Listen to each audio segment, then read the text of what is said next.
Hey everyone, what's going on? I'm back with another video, and today we're doing a review of the Sudotack ST-900. Again, like most of my other videos, this was sent to me by the company, but these are my own opinions and thoughts on the product. This is a $72 microphone that you can get on Amazon right now.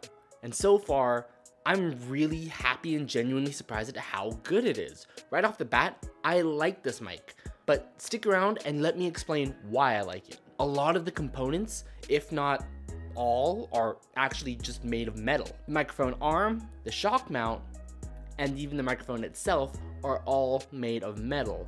I'd say about like 95% of the things in this box are made of metal except the windsock, the rubber bits here, and the cable ties, but that's about it. I'm surprised by the amount of metal in the microphone and everything else.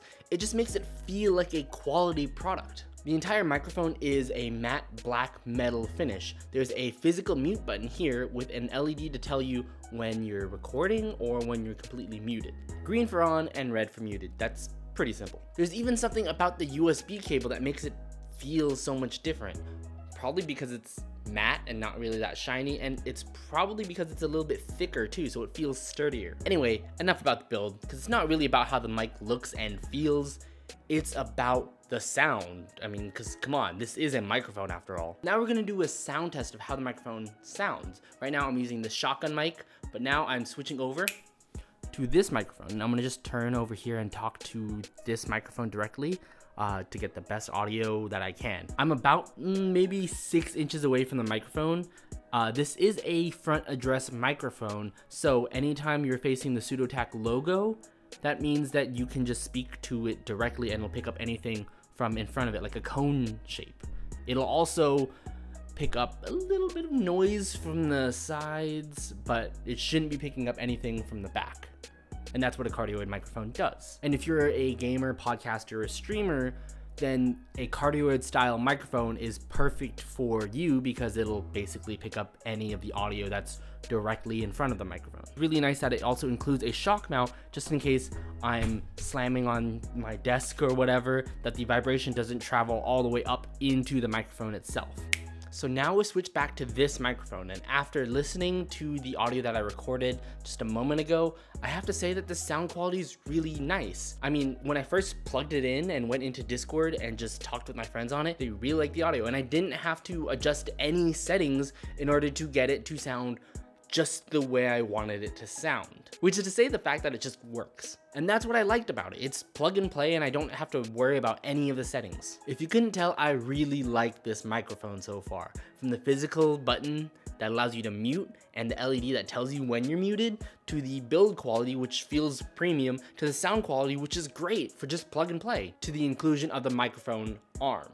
I mean, it would be cool if there were tripod legs for the microphone, but at the end of the day, for me, it's not really a big deal because I prefer having an arm over the desk legs anyway. And I like the inclusion of the pop filter and the windsock. Both of those on their own are minor additions, but when they're utilized, it really does help up the quality of your audio, even by just a little bit. So with all those things that I like about the microphone, there's only one issue that I've had with it so far.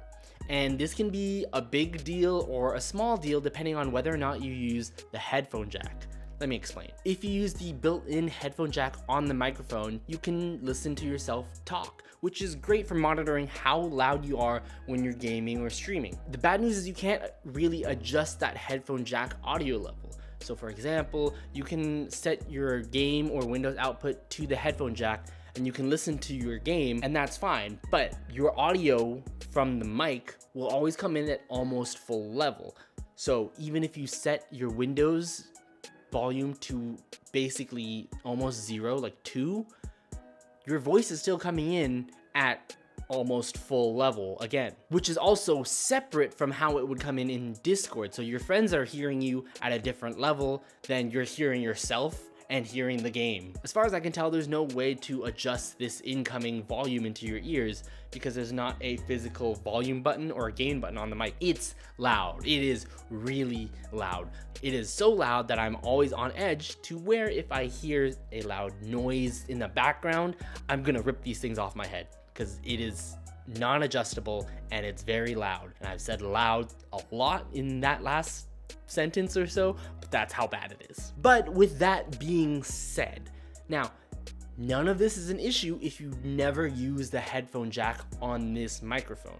But if you're somebody who does use the headphone jack on the microphone, you're constantly going to be hearing yourself, and you're constantly going to be hearing yourself at a loud level. But if you don't use it, then this is not an issue at all. You can literally use any other headphone port on your computer. Maybe it's on your speakers, or maybe you're using a USB port for your headphones.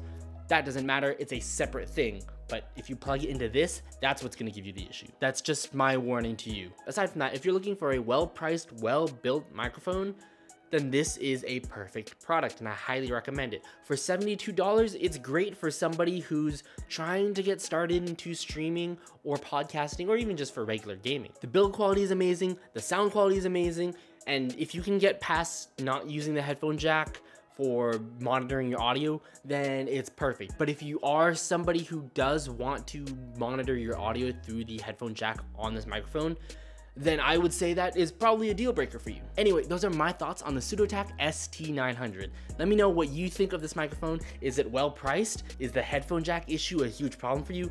Let me know down in the comments below. Like the video if you liked it, subscribe if you haven't, and as always, I'll see you in the next video. Peace.